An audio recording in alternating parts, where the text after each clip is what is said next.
Elaine Pearson, do you take the view that Australia just sees China as being too big to actually stand up to in any meaningful way?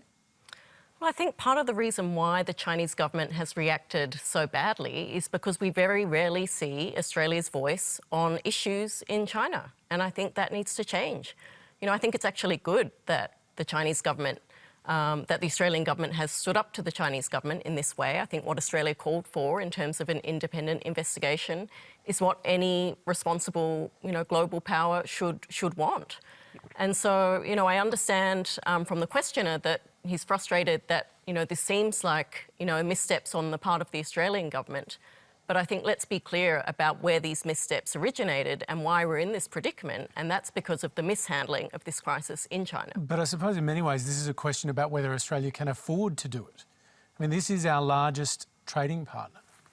Well, it's true. And I think, China's showing that it's a bully. And I think the way you deal with bullies is you don't just roll over and, pipe down. You actually do have to stand up to them. But I think the way that Australia needs to do that, this shouldn't be an Australia-China discussion. The whole world is affected by this pandemic.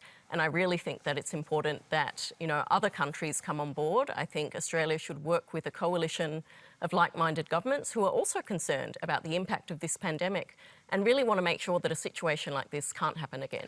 Michael